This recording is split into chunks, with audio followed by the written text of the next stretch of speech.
বুলু অসম দেশত বিষম কথা দেশত চলিছে এতিয়া উল্টা পুল্টা ঘটনা। নমস্কাৰ বন্ধু বান্ধৱীসকল, আটাইকে স্বাগতম জনাইছো মোৰ নতুন এটা ভিডিঅ'ৰ মাজলে। আৰু অৱশেষত এতিয়া আপোনালোকৰ ওচৰত এটা কথা ক'বলৈ আহিলো। সদায়তো ভিডিঅ' দিওঁ, কিন্তু এইটো আকৌ বেলেগ ধৰণৰ।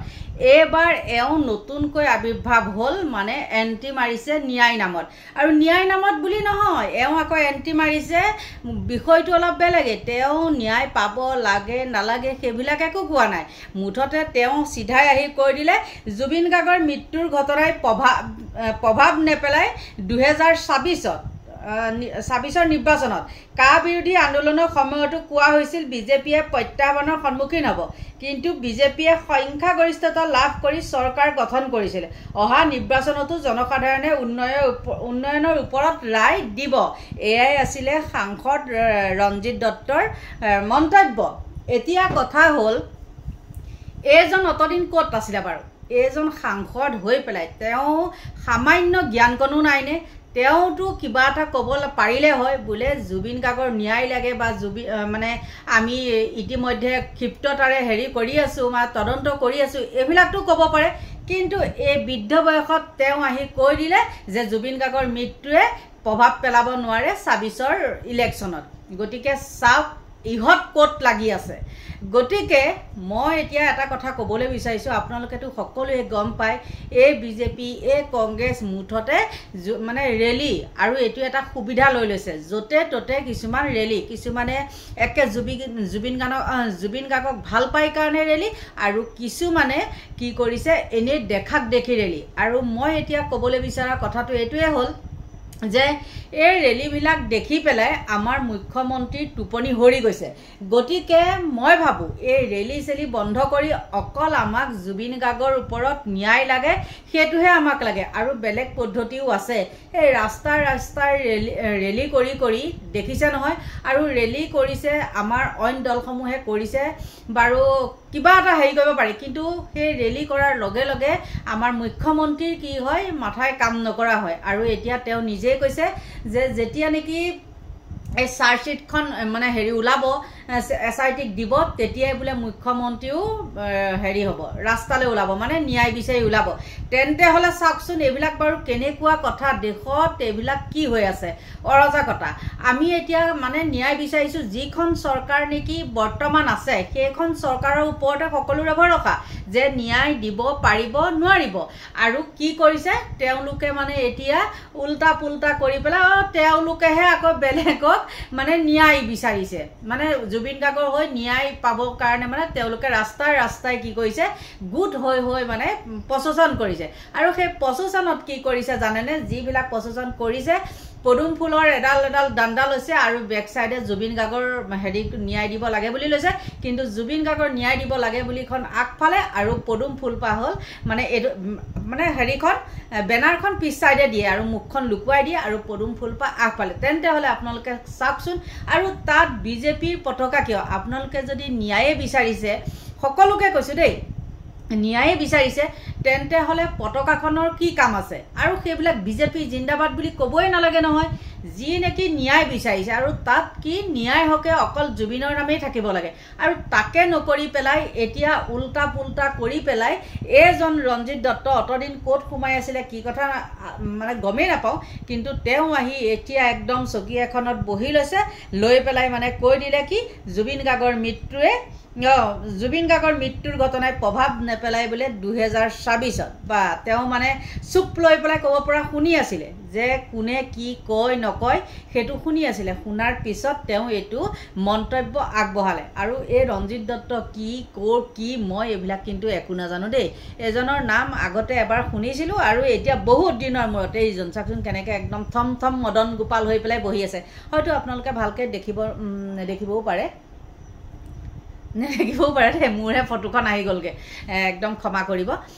গতিকে মই এইটোৱে ভাবোঁ, এইবিলাক চব কথা বাদ দি মুঠতে আমাক জুবিন গাৰ্গৰ ন্যায় লাগে।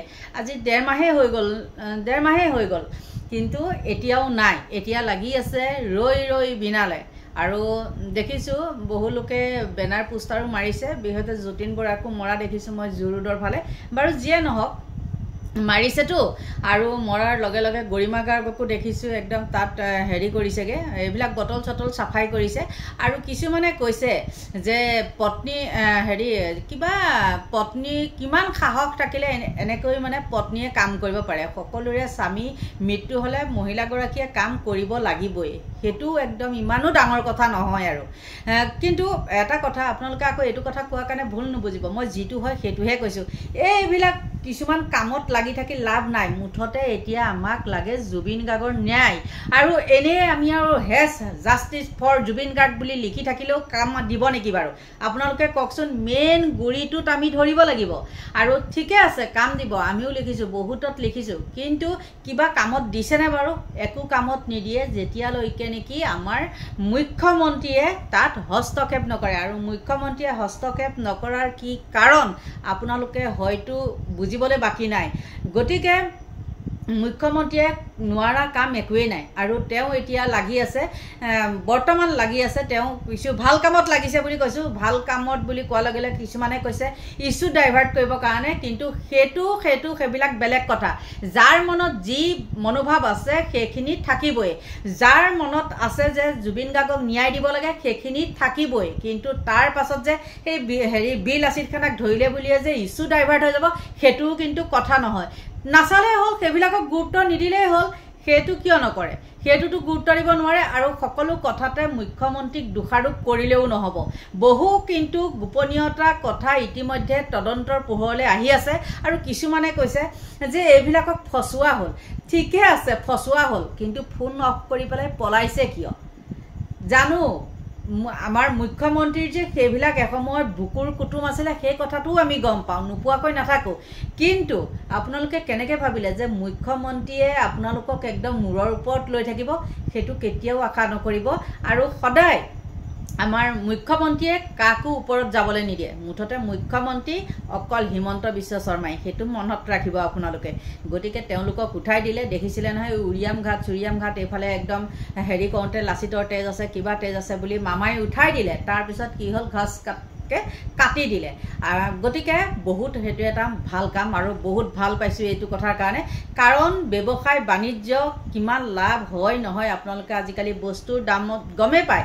আৰু তাৰপিছতো যদি ওপৰতে কিছুমানে দাদাগিৰি কৰি পেলাই টকা পইচা ঘটিবলৈ যায়, তেতিয়া কিন্তু কোনেও মানে হেৰি হাত সাৱটি বহি নাথাকে। আৰু তাতে কিছুমান বিহাৰী হওক মাৰোৱাৰী হওক মাতিলে কি কয়, এই আমাৰ অসমীয়াৰ ওপৰত হাত দিছ, আমাৰ অসমীয়াৰ ওপৰত আমুক কৰিছ। সেইটো কেতিয়াও নহয়। দুখ কৰিলেহে মাৰটো খায়, দুখ নকৰাকৈ এনেই মাৰটো খাব নেকি? কোনো ধোৱা তুলসী পাত নহয়। তাৰ প্ৰমাণটো পালে নহয় এতিয়া।